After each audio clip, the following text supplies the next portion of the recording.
اب جب آقا علیہ السلام کی ہستی ہر عالم پہ ہم پہ رحمت کرتی ہے تو اس میں اگر ہمیں کہیں پہ تنبیہ کرنی ہے, ہمیں کہیں پہ وارن کرنا ہے, تو وہ بھی رحمت کی وجہ سے ہی کرنا ہے. ہمیں کہیں پہ ڈانٹنا ہے تو وہ بھی اس کے پیچھے بھی رحمت ہی اس عنصر ہے. ہمارا کہیں پہ سزا کا ایلیمنٹ ہے تو آقا علیہ السلام کے پاس ایک خاتون آتی ہیں اور وہ اپنے کسی گناہ کا ذکر کرتی ہیں تو آقا علیہ السلام چہرہ مبارک پھیر دیتے ہیں. وہ پھر دوسری طرف سے سامنے آتی ہے, پھر گناہ کا ذکر کرتی ہیں, وہ پھر چہرہ مبارک پھیر دیتے ہیں. تیسری دفعہ کے بعد آقا علیہ السلام ان کو سزا سنا دیتے ہیں.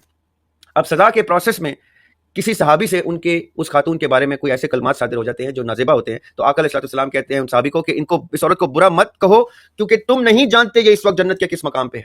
تو اصحاب بھی حیران ہیں کہ وہ during the process of punishment جنت میں کسی مقام پہ ہے. اس کا مطلب کیا ہوا کہ اس کی اس پنشمنٹ نے اس کے اوپر سب سے بڑی رحمت کی ہے جس کی وجہ سے وہ جنت دیکھ رہی ہے. اگر وہ پروسیس سے نہ گزرتی تو وہ جنت نہ دیکھتی. تو رحمت کئی دفعہ ایسی ویژول دکھاتی ہے کہ ہمیں لگتا ہے کہ یہ تو ظلم ہے, یہ تو تشدد ہے, یہ تو سزا ہے, یہ تو ٹارچر ہے, لیکن اصل میں اس کے پیچھے چھپی ہوئی حکمت جو ہے اس کی رحمت کو عیاں کرتی ہے. یہ باشعور شخص کو اللہ تعالیٰ فضل سے دکھاتے ہیں کہ وہ رحمت کا یہ ایسپیکٹ کیسے دیکھ پاتا ہے.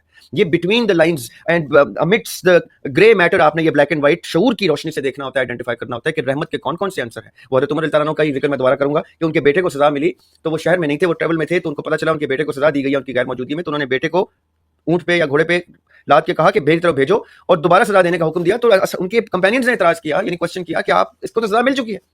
اب سمجھیے گا, یہ ایک دفعہ کسی ہمارے گرے لاؤنج پہ کسی ہمارے کرسچن بھائی نے کوشچن کیا تھا کہ یہ تو ظلم ہے کہ بیٹے کو سزا ایک دفعہ مل چکی ہے تو وہ دوبارہ کیوں دے رہے ہیں. تو پھر عمر رضی اللہ عنہ نے کہا کہ ہو سکتا ہے میری غیر موجودگی میں میرا بیٹا ہونے کی وجہ سے انہوں نے ہاتھ ہلکا رکھا ہو, اس لیے اس کو دوبارہ سزا ملے گی. اور half way through the process وہ فوت ہو جاتے ہیں تو جلاد رک جاتا ہے اور وہ کہتا ہے کہ وہ تو فوت ہو گئے ہیں. تو انہوں نے, تو عمر کہتے ہیں سزا پوری کرو ڈیڈ باڈی کے اوپر, یہ نہ ہو کہ کہیں اس کو اب جنت میں جاتے ہوئے یہاں کی کوئی لینینس اس کے آڑے آ جائے, اس کو یہاں پہ کلین چٹ دو تاکہ وہ جنت میں جا سکے. یعنی رحمت کس رنگ سے اپنا تاثر دیتی ہے ایک باشعور شخص کو کہ یہ رحمت کا کون سا اثر ہے, یہ رحمت کا کون سا ایسپیکٹ ہے. یہ ہائی لائٹ کرنا, یہ نمایاں ہونا اللہ کا فضل ہوتا ہے. یہ مومن کے اوپر وہ دروازے اللہ تعالیٰ کھولتے ہیں, شرح صدر ہوتی ہے, مومن دیکھ پاتا ہے کہ جو رحمت للعالمین کی تلوار سے جو شخص قتل ہو رہا ہے